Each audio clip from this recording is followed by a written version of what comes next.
Hi hello welcome back. ఎలా ఉన్నారమ్మా? బాగున్నారా? బాగా ప్రిపేర్ అవ్వండి. డిఎస్సి ఎప్పుడు, టెట్ ఎప్పుడు, ఇవన్నీ చెత్త మాటలన్నీ పక్కన పడేసి ప్రిపేర్ అవ్వడమే మన పని. ఎందుకంటే జాబ్ సాధించడమే మన లక్ష్యం. ఓకేనా? రైట్, ఇప్పుడు చూద్దాం. Let us discuss another topic, that is nothing but జెరెండ్. ఈరోజు జెరెండ్ అనే టాపిక్ చెప్పుకోబోతున్నాం అమ్మా. ఇది 8th క్లాస్ టెక్స్ట్ బుక్ లో పేజ్ నెంబర్ 46 లో ఇచ్చాడు. 8th class text book page number 46 లో ఇచ్చాడు అమ్మ. జెరెండ్ అనేది it is related to grammar కాబట్టి స్పీడ్గా చెప్తే అర్థం కాదు, అరుపులు కేకలు ఉంటే కూడా అర్థం కాదు. నిదానంగా చెప్పడానికి ట్రై చేస్తాను, చక్కగా అర్థం చేసుకోవడానికి ట్రై చేయండి. మా 8th క్లాస్ పిల్లలు మీరు కూడా వినండి, చాలా ఇంపార్టెంట్. సో 8th క్లాస్లోనే మీకు ఫౌండేషన్ పడుతుంది. ఓకేనా? సో జెరెండ్ అనేది ఎందుకు మా కన్ఫ్యూజన్ స్టార్ట్ అవుతుందంటే, జెరెండ్ అలాగే ప్రజెంట్ పార్టిసిపుల్ రెండు సేమ్ ఉంటాయి. జెరెండ్ ప్రజెంట్ పార్టిసిపుల్ రెండు సేమ్ కనబడుతుంటాయి మనకు. ఎందుకంటే రెండు కూడా ఇంగ్ ఫామ్ని కలిగి ఉంటాయి. ఏ ఫామ్ను? ఇంగ్ ఫామ్, ING ఫామ్ను కలిగి ఉంటాయి. కాబట్టి దాన్ని బట్టి మనం ముందుకు సాగాలి. చూద్దాం మరి. ఏం టెన్షన్ పడద్దండి, ఖచ్చితంగా అర్థమైపోతుంది. So let us see first our text book లో పేజ్ నెంబర్ 46 తీసుకోండి. చూద్దాం మరి. రెడీనా? స్టార్ట్. ఫస్ట్ ఎగ్జాంపుల్ చూడండి. He is swimming in a pool. He is swimming in a pool. ఇది ఫస్ట్ ఎగ్జాంపుల్. సెకండ్ ఎగ్జాంపుల్ చూడండి అమ్మా. Swimming is good for health. Swimming is good for health. ఇలా ఎన్ని ఎగ్జాంపుల్స్ వచ్చాయి? రెండు వచ్చాయి. ఫస్ట్ వన్ ఏమన్నామా? He is swimming in a pool. Second example ఏమన్నామా? Swimming is good for health. ఈ రెండింటి గురించి సపరేట్గా ఎక్స్ప్లెయిన్ చేశాడమ్మా టెక్స్ట్ బుక్లో. ఫస్ట్ సెంటెన్స్ గురించి ఫస్ట్ పారాగ్రాఫ్లో ఎక్స్ప్లెయిన్ చేశాడు. చూద్దాం మరొకసారి. ఫస్ట్ సెంటెన్స్ ఏమంది? He is swimming in a pool. అమ్మ, ఈ సెంటెన్స్లో he is swimming in a పూల్లో ఇది ప్రజెంట్ కంటిన్యూస్ టెన్స్లో ఉంది. ప్రజెంట్ కంటిన్యూస్ టెన్స్ అంటే ఐడియా ఉందా? బీ ఫామ్ ప్లస్ V1ING రావాలి. బీ ఫామ్లో అవి కూడా ఏం రావాలి? Am, is, are. మా యామ్, ఈజ్, ఆర్తో V1ING వచ్చిందంటే ప్రజెంట్ కంటిన్యూస్ టెన్స్ అంట. అలాగే వాజ్, వర్, దీనితో V1ING వచ్చింది అనుకోండి, వాజ్, వర్ ప్లస్ V1ING, దాన్ని పాస్ట్ కంటిన్యూస్ టెన్స్ అంట. అలా కాకుండా will or shall be plus V1ING వచ్చింది అనుకోండి, ఫ్యూచర్ కంటిన్యూస్ టెన్స్ అంట. అలాగే has, have, been plus V1ING వచ్చింది అనుకోండి, has, have, been plus V1ING, దీన్ని ప్రజెంట్ పర్ఫెక్ట్ కంటిన్యూస్ టెన్స్ అంటాం. అలాగే హ్యాడ్, బీన్, V1ING వచ్చింది అనుకోండి, దీన్ని పాస్ట్ పర్ఫెక్ట్ కంటిన్యూస్ టెన్స్ అంటాం. అలాగే will or shall have been plus V1ING వచ్చింది అనుకోండి, దీన్ని ఫ్యూచర్ పర్ఫెక్ట్ కంటిన్యూస్ టెన్స్ అంటాం. అమ్మా, చాలా సింపుల్ చూడండి. ఒక్క మాటలు చెప్పాలంటే బీ ఫామ్ వర్బ్తో పాటు V1ING వచ్చిందంటే అది ఖచ్చితంగా కంటిన్యూస్ టెన్స్. ఏ కంటిన్యూస్ టెన్సో అక్కడ ఉన్న బీ ఫామ్ వర్బ్ మీద డిపెండ్ అయి మారుతుంది. అది ప్రెజెంట్ కంటిన్యూస్ టెన్సా, పాస్ట్ కంటిన్యూస్ టెన్సా, ఫ్యూచర్ కంటిన్యూస్ టెన్సా, ప్రెజెంట్ పర్ఫెక్ట్ కంటిన్యూస్ టెన్సా, పాస్ట్ పర్ఫెక్ట్ కంటిన్యూస్ టెన్సా, ఫ్యూచర్ పర్ఫెక్ట్ కంటిన్యూస్ టెన్సా, మనం చెక్ చేసుకోవాలి. మొత్తానికి బీ ఫామ్ వర్బ్ వస్తుంది. బీ ఫామ్ వర్బ్స్ ఏముంటాయి? Am, is, are, was, were, been, be. ఇవి మా am, is, are, was, were, be, been, be, sorry be, been. మొత్తం ఎన్ని వస్తున్నాయి మనకు? 7 వస్తున్నాయి. ఈ 7 బీ ఫామ్ వర్బ్స్ ఉన్నాయి కదా, వీటితో పాటు V1ING వచ్చిందనుకోండి, అప్పుడు దాన్ని ఏమని చెప్పాలి తెలుసా? కంటిన్యూస్ టెన్స్ అని చెప్పాలి. ఏమని చెప్పాలమ్మా? Continuous tense. ఇది గుర్తుపెట్టుకోవాలమ్మా. కంటిన్యూస్ టెన్స్ అంటే అర్థమైంది కదా, క్లియర్. బీ ఫామ్ వర్బ్తో పాటు ఇంగ్ ఫామ్ వర్బ్ వచ్చిందంటే దాన్ని కంటిన్యూస్ టెన్స్ అనాలి. అమ్మా, కంటిన్యూస్ టెన్స్లో భాగంగా V1ING వచ్చిందంటే అది ఖచ్చితంగా ప్రజెంట్ పార్టిసిపల్. అంటే ఇంగ్ కలిగిన ప్రతి పదము వర్బ్ కాదు, ఇంగ్ కలిగిన ప్రతి పదము జెరెండ్ కాదు, దాంట్లో తేడాలు ఉంటాయి. అలా ఇంగ్ కలిగిన పదాన్ని బీ ఫామ్ వర్బ్ తర్వాత అంటే కంటిన్యూస్ టెన్స్లో భాగంగా తీసుకుంటే ఆ ఇంగ్ కలిగిన పదాన్ని ప్రజెంట్ పార్టిసిపల్ అని పిలిచాలి. ఓకేనా? జెరెండ్ అనకూడదు, ప్రజెంట్ పార్టిసిపల్ అనాలి. అలాగే మనకు ఫస్ట్ ఎగ్జాంపుల్ ఏమి ఇచ్చాడమ్మా? He is swimming in a pool. He is swimming in a pool. మరి ఇక్కడ హీ ఈజ్ బీ ఫామ్ వచ్చింది, ఈజ్ బీ ఫామ్ వచ్చింది. అలాగే స్విమ్మింగ్ ఇంగ్ ఫామ్ వచ్చింది. ఇలా బీ ఫామ్తో పాటు ఇంగ్ ఫామ్ వచ్చిందంటే దీన్ని ప్రజెంట్ పార్టిసిపుల్ అని చెప్పాలి. అంటే ఇక్కడ వర్క్ జరుగుతుంది అని అర్థం. ఓకేనా? అలాగే మన టెక్స్ట్ బుక్లో మళ్ళీ ఒకసారి చెక్ చేయండి. టెక్స్ట్ బుక్ చూద్దాం. చూడండి టెక్స్ట్ బుక్లో ఏమి ఇచ్చాడమ్మా అంటే the ing form in the first sentence is called a present participle. It is most commonly used as part of continuous tenses and after verbs of perception. After verbs of perception such as see, hear, notice and watch. మళ్ళీ ఒకసారి చూద్దాం. It is most commonly used. అమ్మా ఇది చాలా ఎక్కువ సందర్భాల్లో ఎలా వాడతారంట? As part of continuous tenses. ముందే చెప్పాను, ప్రజెంట్ పార్టిసిపుల్గా ఇంగ్ ఫామ్ కలిగిన పదాన్ని ఎక్కువ శాతము పార్ట్ ఆఫ్ కంటిన్యూస్ టెన్సెస్లో వాడతారు. అంటే కంటిన్యూస్ టెన్సెస్లో భాగంగా వాడతారు. ఇంకా ఇచ్చారు చూడండి, and after verbs of perception. After verbs of perception. Perception అంటే జ్ఞానేంద్రియాలను సూచించడం. ఓకేనా? జ్ఞానేంద్రియాలను సూచించేటువంటి వాటిని పర్సెప్షన్ అంటారమ్మా. Such as see, hear, notice, watch. చూడమ్మా, సీ, హియర్, నోటీస్, వాచ్. ఈ 4 వర్బ్స్ ఇచ్చాడు మన టెక్స్ట్ బుక్లో. ఈ 4 పర్సెప్షన్కి సంబంధించిన వర్బ్స్. పర్సెప్షన్ అంటే ఏంటి? జ్ఞానేంద్రియాలకు సంబంధించిన వర్బ్స్. వీటి తర్వాత ఒక వాక్యంలో వీటి తర్వాత మనకు ఇంగ్ ఫామ్ కలిగిన పదం కనబడినా దాన్ని ప్రజెంట్ పార్టిసిపుల్ అనాలి. అంటే మన టెక్స్ట్ బుక్ ప్రకారం అమ్మా 2 సందర్భాలలో మా 2 సిచ్యువేషన్స్లో V1 ING కలిగిన పదాన్ని ప్రజెంట్ పార్టిసిపుల్ అంటారు అంటున్నాడు మన టెక్స్ట్ బుక్లో. ఫస్ట్ సిచ్యువేషన్ ఎప్పుడంట? కంటిన్యూస్ టెన్స్లో పార్ట్గా, అంటే బీ ఫామ్తో కలిసి వచ్చినప్పుడు. సెకండ్ ఎప్పుడు అన్నాడమ్మా అంటే వర్బ్స్ ఆఫ్ పర్సెప్షన్కు తర్వాత. వర్బ్స్ ఆఫ్ పర్సెప్షన్ టెక్స్ట్ బుక్లో ఏమిచ్చాడు? See, hear, notice, watch. ఈ 4 వర్బ్స్ ఇచ్చాడు. వీటి తర్వాత ఇంక కలిగిన పదం వచ్చినా దాన్ని కూడా ప్రజెంట్ పార్టిసిపుల్ అనాలి. మాకు గుర్తుపెట్టుకోవాలి, మర్చిపోకూడదు. చాలా ఈజీ. చూడండి, 2 సందర్భాలు గుర్తుపెట్టుకోవాలి. మీకోసమే ఇంత కష్టపడుతున్నది. సో 2 సందర్భాలు. ఒకటి కంటిన్యూస్ టెన్స్లో భాగంగా వచ్చిన, రెండవది ఎప్పుడో సెకండ్ సిచ్యువేషన్ అమ్మా పర్సెప్షన్ను సూచించే వర్బుల తర్వాత వచ్చిన. ఈ 2 సందర్భాల్లో మాత్రమే దీన్ని ప్రజెంట్ పార్టిసిపుల్ అనాలి. ఎగ్జాంపుల్గా మన టెక్స్ట్ బుక్లోనే 2 ఎగ్జాంపుల్స్ ఇచ్చాడు. చూడండి కింద ఆ పారాగ్రాఫ్ కింద చూడండి, టెక్స్ట్ బుక్ చూడండి. రైట్, చూద్దాం. మా first example, I saw him crossing the road. I saw him crossing the road. అమ్మా ఇదే సెంటెన్స్ ని యాజ్ ఇట్ ఈస్ గా టీఎస్ టెట్ లో ఇచ్చాడు, మన ఏపీ టెట్ లో కూడా ఇచ్చాడు. I saw him crossing the road అని ఇచ్చాడు. I saw him crossing the road. అమ్మ ఇక్కడ I saw him crossing the road లో సెంటెన్స్ బాగా అబ్జర్వ్ చేయి.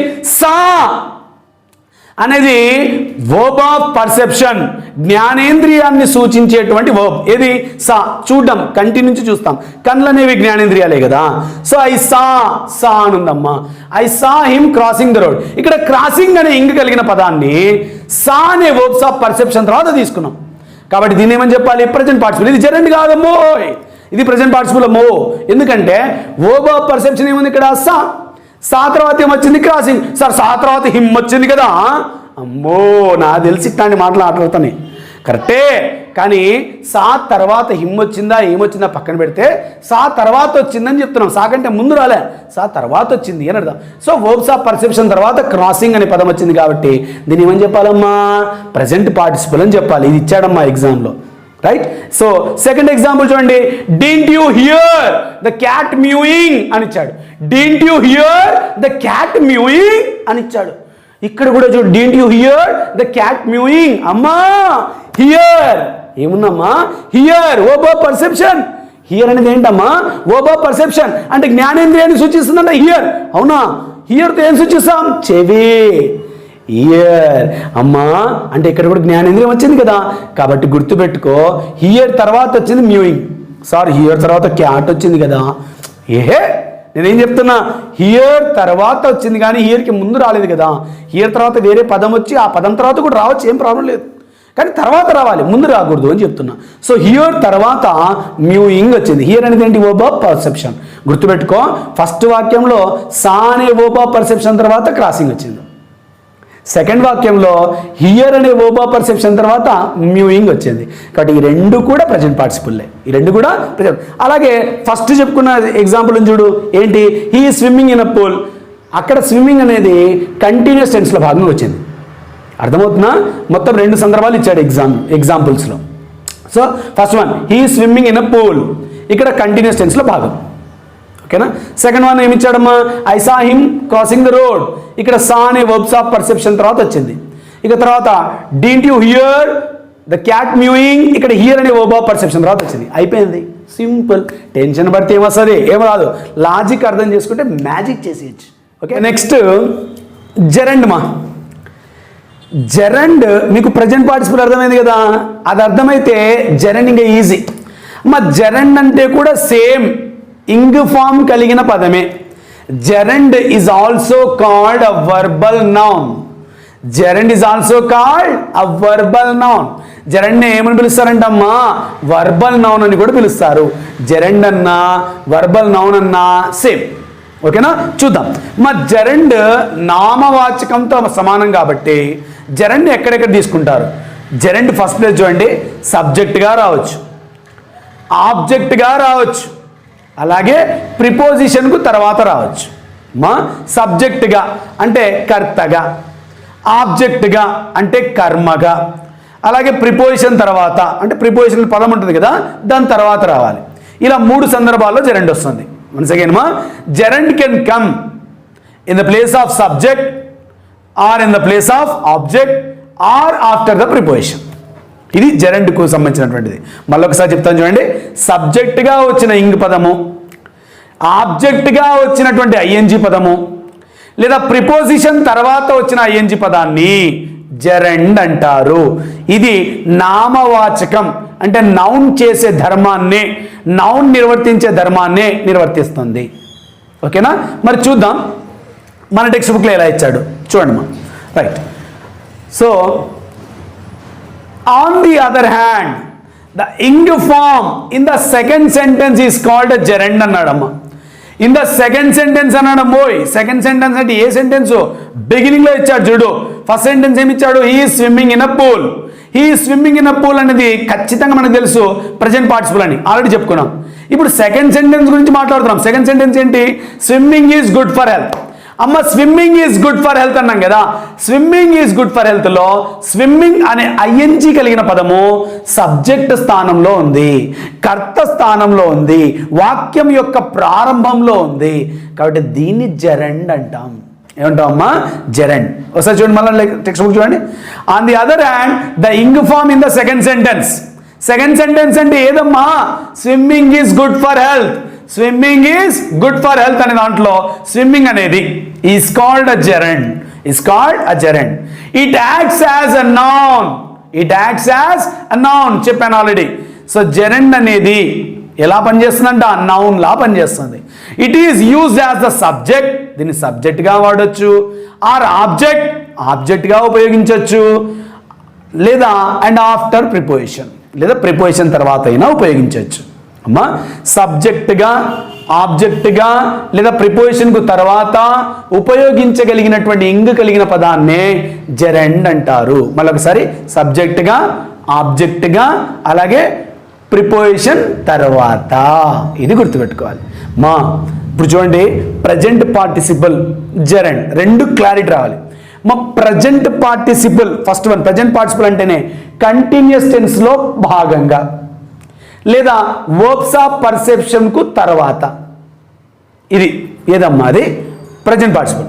అదే జెరండ్ అంటే మా సబ్జెక్ట్గా లేదా ఆబ్జెక్ట్గా లేదా ప్రిపోజిషన్ కనబడితే దాని తర్వాత ఉండాలి.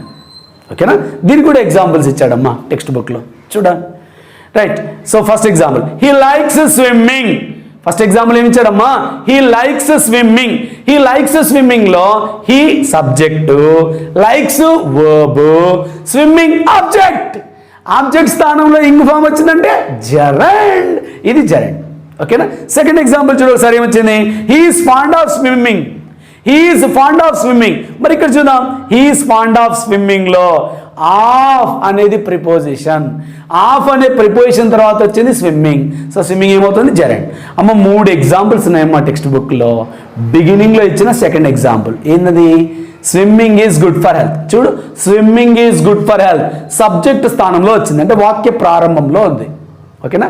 సెకండ్ ఎగ్జాంపుల్ ఏమిచ్చాడు మనకు? He likes swimming. He likes swimming ఏమిచ్చాడమ్మా? He likes swimming. He likes స్విమ్మింగ్లో స్విమ్మింగ్ అనేది ఆబ్జెక్ట్ స్థానంలో వచ్చింది, సబ్జెక్ట్ వర్బ్ ఆబ్జెక్ట్. ఇక థర్డ్ ఎగ్జాంపుల్ ఏమొచ్చిందా? He is fond of swimming. He is fond of swimming. ఇక్కడ ఆఫ్ అనే ప్రిపోజిషన్ తర్వాత వచ్చింది. ఎంత ఈజీగా చూడు, సబ్జెక్ట్ స్థానంలో ఉంది, ఆబ్జెక్ట్ స్థానంలో ఉంది, ప్రిపోజిషన్కి తర్వాతి స్థానంలో ఉంది, అంతే. సో దీన్ని ఏమని చెప్తున్నాం? జెరండ్ అంటున్నాం. ఇప్పుడు మనం కనుక్కోవాలి. అమ్మా ఒకసారి చెప్తారా? చెప్పండి. కంటిన్యూస్ టెన్స్లో భాగంగా ఉంటే చెప్పాలి కదా. కంటిన్యూస్ టెన్స్లో భాగంగా ఉంటే ప్రజెంట్ పార్టిసిపల్. వర్బ్స్ ఆఫ్ పర్సెప్షన్కు తర్వాత వస్తే వర్బ్స్ ఆఫ్ పర్సెప్షన్ అంటే ఏముంటాయి? సీ, హియర్, నోటీస్, వాచ్, ఇలాంటి వర్బుల తర్వాత వస్తే ప్రజెంట్ పార్టిసిపల్. అలాగే నెక్స్ట్ సబ్జెక్ట్గా వస్తే జెరండ్, ఆబ్జెక్ట్గా వస్తే జెరండ్, ప్రిపోజిషన్ తర్వాత వస్తే జెరండ్. అంటే జెరండ్గా 3 సందర్భాల్లో వస్తుంది, సబ్జెక్ట్గా, ఆబ్జెక్ట్గా, ప్రిపోజిషన్ తర్వాత. క్లియర్ కదా? ఇప్పుడు మన టెక్స్ట్ బుక్లోనే ఎగ్జాంపుల్స్ ఇచ్చాడు, కానీ ఆన్సర్లు ఇవ్వలేదమ్మో, మీరే కనుక్కోవాలి. చూద్దాం, నేను హెల్ప్ చేస్తాలే. తర్వాత అవి అయిపోయిన తర్వాత మీకు టెస్ట్ ఉంటుంది. రెడీనా? ఫస్ట్ ఎగ్జాంపుల్ చూడు, టెక్స్ట్ బుక్ చూడు. Start. The north wind ceased roaring. The north wind ceased roaring అనుందమ్మా. ఈ సెంటెన్స్ బాగా చూద్దాం. The north wind ceased roaring. చూద్దామా? రెడీనా? ద నార్త్ విండ్ ఇది సబ్జెక్ట్, సీజ్డ్ ఇది వర్బ్, రోరింగ్ ఆబ్జెక్ట్, ఆబ్జెక్ట్ స్థానంలో వచ్చింది. ఇది ఖచ్చితంగా జెరండ్. ఇది కంటిన్యూస్ టెన్స్ భాగమా? చూడు, బీ ఫామ్ కనబడుతుందా? The north wind ceased roaring. ఈ సెంటెన్స్ లో ఎక్కడ మనకి అమీజార్, వాజ్వర్, బీ, బీన్ ఏమైనా కనపడ్డాయా? లేదు, కనపడలేదు. అలాగే పొరపాటున వర్బ్ ఆఫ్ పర్సెప్షన్ ఏమైనా ఉందా? సీ ఉందా? హియర్ ఉందా? నోటీస్ ఉందా? వాచ్ ఉందా? లేదే. అంటే ఇది ప్రజెంట్ పార్టిసిపల్ కాదు. మరి the north wind subject, ceased verb, roaring object. మరి ఆబ్జెక్ట్ స్థానంలో వచ్చిన ఇంగ్ ఫామ్ ఏమని చెప్పాలి? జెరండ్. అయిపోయింది. ఇక సెకండ్ ఎగ్జాంపుల్ చూడు. The child did not see the giant coming. The child did not see the giant coming. దీనికి టైమే వేస్ట్ లేదు, సింపుల్. ఎందుకు? The child did not see అన్నావు. See see see verbs of perception. See అంటే ఏంటి? Verbs of perception. Perception అంటే జ్ఞానేంద్రియం. C అంటే కళ్ళు, కళ్ళతో చూస్తావు. మరి సి కనబడిందంటే సి తర్వాత వచ్చింది ఇంగ్ ఫామ్, ఖచ్చితంగా 100% ప్రజెంట్ పార్టిసిపల్. ప్రజెంట్ పార్టిసిపల్ ఏందమ్మా కష్టమా? ఏముంది? The child did not see the giant coming. అయిపోయా, బుస్సు. కమింగ్ ఏమైందమ్మా? Present participle. ఎలా కనుక్కోవాలి సార్? సి కనపడింది కదా, అయిపోయింది కదా. ఇక థర్డ్ ఎగ్జాంపుల్ చూడు. రెడీనా? I heard the children whispering out side the wall on their way to school. Sorry, ఇంత పెద్ద వాక్యమా? నీకెందుకే? అక్కడ చూడు. I heard. హర్డ్ అంటే ఏంటి? Verb of perception. హర్డ్ అంటే వినడం. వినడం అంటే చెవి, జ్ఞానేంద్రియం. జ్ఞానేంద్రియం వచ్చిందంటే ఖచ్చితంగా ప్రజెంట్ పార్టిసిపల్. సో ఇక్కడ ఉన్న ఇంగ్ ఫామ్ ఏదమ్మా? Whispering. I heard the children whispering. Whispering ఖచ్చితంగా ప్రజెంట్ పార్టిసిపల్. బుస్సు. ఇది ఒక టాపిక్. నెక్స్ట్ వన్ చూద్దాం. Why is the spring so late in coming. Why is the spring so late in coming. Sir ఇక్కడ ఏముంది sir? Coming అనేది ఏమవుతుంది sir? Gerund అవుతుంది. ఇలా కనుక్కోవాలి సార్. ఇన్ అనే ప్రిపోజిషన్ లేదా? ఇన్ అనే ప్రిపోజిషన్ తర్వాత వచ్చిందంటే కమింగ్ ఏమైపోతుందా? జెరండ్. ఏ ప్రిపోజిషన్ల తర్వాత వచ్చేది ఏమవుతుందని చెప్పా? జెరండ్ అవుతుంది. అయిపోయింది, కష్టం ఏముంది? ఇంకొక ఎగ్జాంపుల్ చూడు. Walking makes you healthy. Walking makes you healthy. మరి వాకింగ్ మేక్స్ యూ హెల్దీలో ప్రారంభంలోనే వాకింగ్ వచ్చింది, సబ్జెక్ట్ స్థానంలో. సబ్జెక్ట్ స్థానంలో వచ్చిన ఇంగ్ ఫామ్ ఏమవుతుంది? జెరండ్. ఏమవుతుంది? జెరండ్. అయిపోయా, బుస్సు. చెప్పు. ఫస్ట్ ఎగ్జాంపుల్ ఏముంది? The north wind ceased roaring. ఇక్కడ the north wind subject, ceased verb, roaring object, roaring present participle. Second example ఏముంది? The child did not see the giant coming. See అనేది verb of perception. See తర్వాత వచ్చిన coming ఏమైపోతుంది? Present participle. ఇక next one, third one, I heard the children whispering. I heard the children whispering. Heard అనేది verb of perception కాబట్టి ఖచ్చితంగా whispering ఏమైపోతుంది, present participle. ఇక next one, why is the spring so late in coming. Coming కంటే ముందు in ఉంది. In అంటే preposition. Preposition తర్వాత వచ్చిందంటే ఖచ్చితంగా అది జెరండ్. ఇక next one, last one, walking makes you healthy. Walking అనేది సబ్జెక్ట్ స్థానంలో ఉంది. ఖచ్చితంగా ఏమైపోతుంది, అది ఖచ్చితంగా జెరండ్ అయిపోయింది. ఇప్పుడు ఒక్కసారి చెప్పండి ప్లీజ్, మంచి పిల్లలు కదా, మంచి పిల్లలు కదా, చెప్తారా స్టార్ట్ చూద్దాం. చెప్పండి కంటిన్యూస్ టెన్స్లో భాగంగా వస్తాయి. కంటిన్యూస్ టెన్స్లో భాగంగా అంటే యామ్ ఈజ్ ఆర్ తర్వాత, వాజ్ వర్ తర్వాత, బీబీన్ తర్వాత ఇలా వస్తాయి present participle. Very good, super. అలాగే వర్బ్స్ ఆఫ్ పర్సెప్షన్ తర్వాత వస్తాయి అంటే సీ, హియర్ లేదా నోటీస్ లేదా వాచ్, వీటి తర్వాత వస్తాయి. Very good, present participle, super అమ్మ మీరు. ఇక తర్వాత సబ్జెక్ట్ స్థానంలో వచ్చిన ఇంగ్ కలిగిన పదం జెరండ్. Very good. ఆబ్జెక్ట్ స్థానంలో వస్తే జెరండ్. ప్రిపోజిషన్ తర్వాత వస్తే జెరండ్. సూపర్ అమ్మ, సూపర్, వెరీ గుడ్, ఎక్సలెంట్. ఇంకా దీని గురించి ఇంకా టెలిగ్రామ్ యాప్లో చేసుకుందాం. టెలిగ్రామ్ యాప్ గురించిన డిస్క్రిప్షన్ కూడా ఇస్తా, ఇక డిస్క్రిప్షన్లో ఇస్తా, దాన్ని లింక్ ఇస్తా. జాయిన్ అవ్వండి. డైలీ ఏదో ఒకటి ఉంటుంది మీకు యూస్ఫుల్లే. మీ టైం వేస్ట్ చేసేది ఉండదు. మీకు యూజ్ అయ్యేది మాత్రమే పెట్టడం జరుగుతుంది. యూస్ కానిది పెట్టడం. మంచి పిల్లలు కదా, చదువుకుంటారు కదా, రైట్. సో మీకు ఈ వీడియో నచ్చితే, మీకు జెరండ్ అర్థమైతే లైక్ చేయండి. లైక్ చేస్తారు కదా, లైక్ చేయండి, షేర్ చేయండి, అలాగే సబ్స్క్రైబ్ చేయండి. ఓకేనమ్మా, thank you, all the best.